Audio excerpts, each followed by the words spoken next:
la carretera, but if you walk up this road, it will lead you right up to a yunque, he said. Gracias, Hammer responded, as he climbed out and his tins hit the dirt road. He adjusted the navy blue do-rag on his head, rolled up the long sleeves of his yellow P&B shirt, and slipped his hands inside his overalls to free his balls inside his boxers. His provisions for the day included 2 ham and cheese sandwiches, no mayo, 2 vodkas, a big bottle of water, a carton of orange juice, and a big bunch of canepas. He was set. A quick upward flick of his chin was his goodbye to his uncle, who nodded and drove off. Hammer strapped on his Walkman, hit play. A big pun's capital punishment accompanied his walk up to a yunque. It was pretty early in the morning on a Monday, and he didn't expect to run into any tourists, so he was preparing himself for a long walk. He looked at the mountain ahead of him and looked over his shoulder to see if there was a car coming along where he could hitch a ride. Nothing. The day was a bit overcast, so he thanked God for that, but it was about 98 degrees and it was only 7:30 in the morning. On the sides of the road were small houses. Some had chickens in the yard. Some had little children playing while someone was hanging the laundry. Some had people pulling out and probably going to work. As Hammer passed them, some people would smile, say, "Buenos dias." A kid would wave or shout something to him. He could just hear Big Pun singing, "Yeah, baby," and he would nod to them. One house had a beautiful mamita who was wearing a long skirt and a tight white t-shirt where you could see the shapes of her nipples. She was probably around 15 years old. Jailbait, he thought, but he looked anyway. And she smiled. He imagined some protective father noticing the exchange and chasing him up the hill with a machete. He looked back at her. She was still smiling. Sucia, he thought, and wondered if she had an older sister he could play with until she got old enough. Fuck it, he wouldn't know. One last look back, but she was gone. And coming up the road was a shiny black Ford Explorer. Hammer turned around, pulled the headset off his ears, and let them rest around his neck. He stuck out his long thumb. As the car approached, he could hear J-Lo vibrating through the speakers. The newness of the car and the rolled-up windows promised air conditioning. The car stopped for him, and the passenger side of the window rolled down. 2 guys in their early 20s wearing white beaters were grinning at him. From the speakers, J. Rule growled, "What's my motherfucking name?" And Jennifer cooed, "R-U-N-B." "Bags," he assessed. "Donde vas?" said the passenger, who was wearing a bandana just like Hammer. With his coldest, hardest, punch-point stare, Hammer responded, "El yunque." The driver asked, "Sí, pero donde?" He was hoping that they were lovers so he wouldn't have to deal with them hitting on him. Yo no sé, I'm not sure, just up there, maybe to the top. I want to check it out," Hammer said. "Oh, we speak English too," the passenger said as he checked in with the driver. "We're going to the picnic area way to the top. We can take you there. It's a good spot." Hammer nodded. The car door clicked open and he pulled the handle on the door. Even though he had only been walking for about 15 minutes, the cool air in the car was a relief. As he slammed the door shut behind him, he could pick up a faint whiff of some really good weed. They introduced themselves. Manuel was in the passenger seat, and his brother Emilio was the driver. Brothers. Maybe they're not that. They're Puerto Rican hicks, he thought. But this isn't a gay car. Well, Manuel the talker, he's definitely gay. Emilio, he couldn't tell yet. Well, they're both dressed exactly alike, so maybe Emilio is gay. Maybe they're not really brothers. Maybe. Hammer stopped trying to guess. Manuel asked a lot of questions. He's trying to figure me out, Hammer thought. I had to set this straight because Manuel was looking at me like I was giving him a green light. That made Hammer uncomfortable. They offered him a beer, and Hammer thought, they're trying to get me drunk now. There's no way they're going to get a piece of meat. Many have tried and only crashed and burned by people. As Manuel kept probing, the driver kept checking Hammer out in the rearview mirror. So, Hammer concluded the driver must be Mo too. I just gotta play nice, because I need to ride up the mountain, and I know how to handle these guys. As they drove up the mountain, Hammer continued to engage the conversation. Engaged a little, not much. On the way up, they passed a small waterfall, and Manuel insisted that they stop so Hammer could see it. The water seemed to pour out from the rock and was about 40 feet high. A couple of rays of sunlight escaped from the sky and shimmered through the small cascade. Manuel pulled out a state-of-the-art Polaroid camera. Flash! And out slid a picture of Hammer that he was sent home to a friend. In the picture, he was smiling and holding up a medalla in the air. On the bottom white area, Hammer wrote, "This one's for you, Hammer." Flash! Flash! 2 more pictures came out of the camera. Manuel insisted that Emilio get out of the car. Emilio reluctantly slipped out of the Explorer. Emilio's physique made Manuel's body look small. He filled his white beater that better than his brother, and his shorts that came down to his knee showed some big, strong calves. Even his sandy feet were muscular. "Damn, you a big nigga," Hammer said. "You like big men?" Manuel snapped. "I like big pussy, so don't even go there." You know, sometimes you gotta lay it on the line, and this was the right time, Hammer thought. Guys sometimes have to hear that I'm straight, because then I become a challenge. They gotta turn me out or something, they think. That ain't never gonna happen. Many have tried and just crashed and burned. I just like twat too much. Manuel set the camera on the top of the Explorer and began to hit switches and buttons. The camera whizzed and beeped. He then slid off the car and raced over to Hammer's side. They all smiled, and flash, the camera captured them. Manuel yelled for them not to move, and flash, a second shot was taken. Manuel wanted to take more pictures, but Emilio had had enough, so they all piled back into the Explorer and continued their journey. When they reached the parking area, Manuel told Hammer how to get to the famous waterfall and invited him to lunch. "This is where I get off," he thought. He thanked them for the ride, the weed, the beer, and put the pictures with their business cards in his bag. Hammer headed down the lush green path to the famous cascadas. The trees were so tall and full that even if it was sunny, there would be mad shade. There were pools of water along the way, and in one pool there was a fat family, just kind of soaking, and they reminded Hammer of a family of hippos he once saw at the Bronx Zoo. He smiled at the thought, and the fat little boy waved to him. He nodded to the hippos, and the woman mouthed, "Buenos dias." Damn, they must have been there all night, he thought. It had to be only about 8:30 in the morning. The walk seemed long, but Hammer didn't feel tired. It was strange.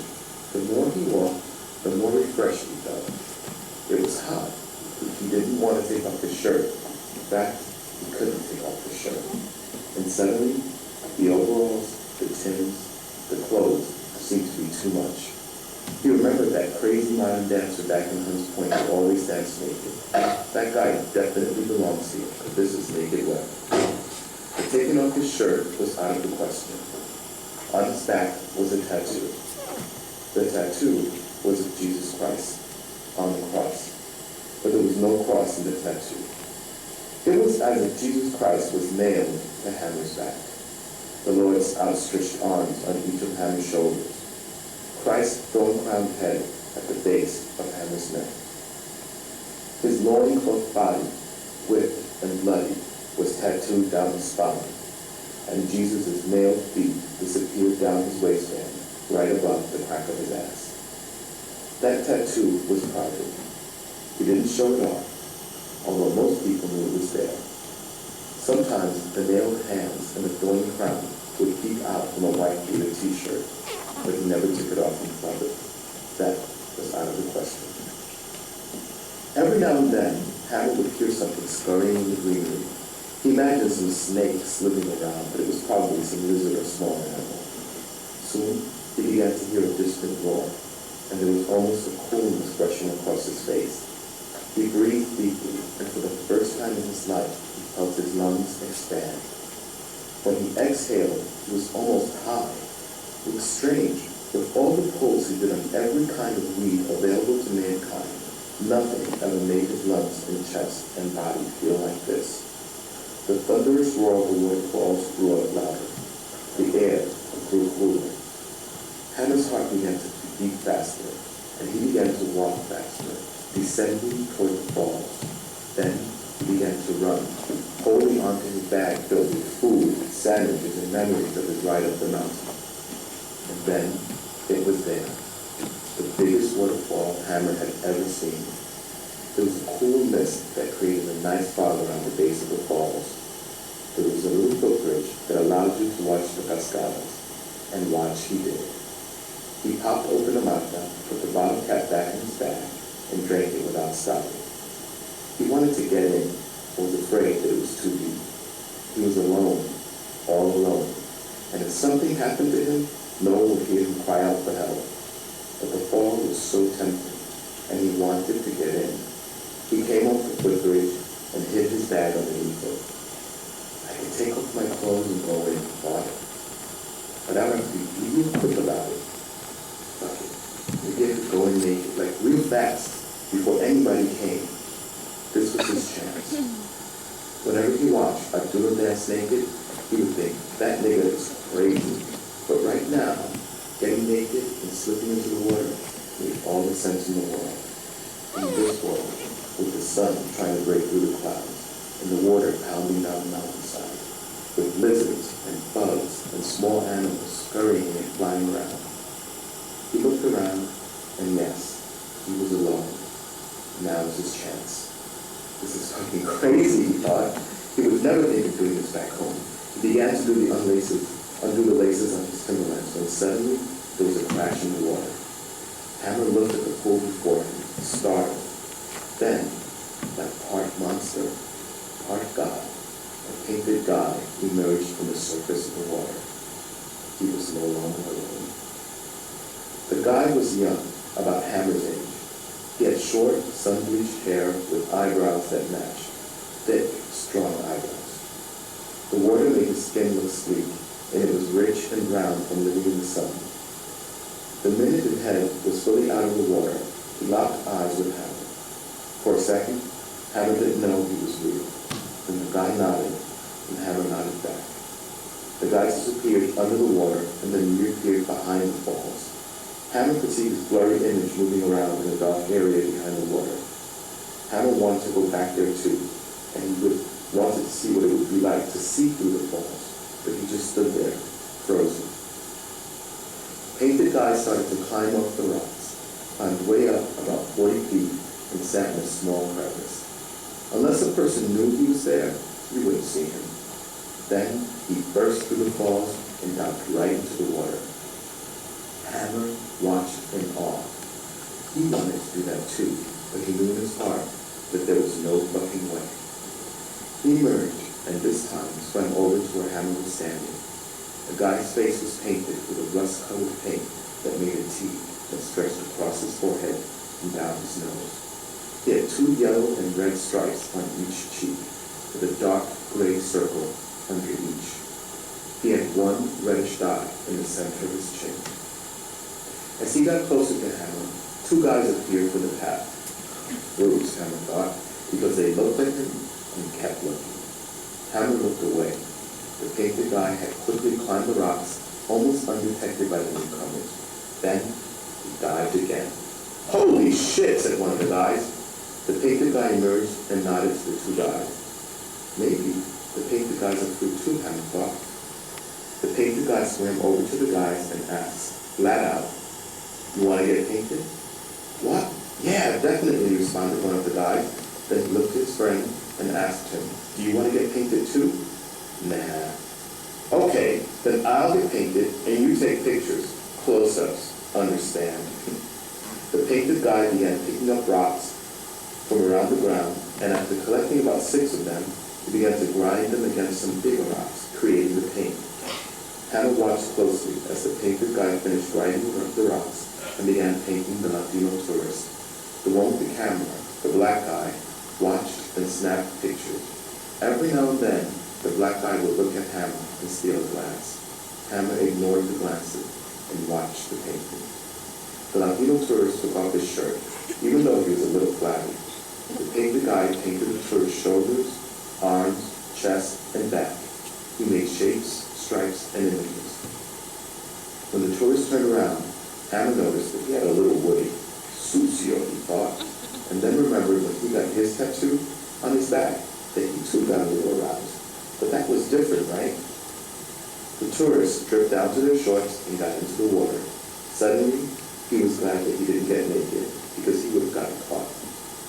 Hammer started to get his bag from underneath the footbridge when he noticed the painted guy standing right next to him. "¿Qué pasa?" the guy asked. "Sup," Hammer responded. "I call myself Daina," and he held out a painted hand. Hammer shook it and introduced himself.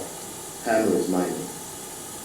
Now, having the guy this close to Hammer made him feel a little uncomfortable, especially since the Daina was working that Indian look, wearing only a leather suede, loincloth-looking piece, and had painted his own chest, arms, and legs. The guy's body was nice, strong arms, strong shoulders, a pumpy chest, strong abs, but not nicer than my abs, Hammer thought. He calmly walked a circle around Hammer and rested at the footbridge. But Daina told him that he lived on the other side of the island, but that he used to live in the Bronx, just like Hammer. Big deal, Hammer thought. Now look at him, from a Bronx thug to a half-naked, painted motherfucker. Daina turned to look at the two guys who had been splashing and having a good time. "Why don't you go in? It looked like you were going to go in until I interrupted you."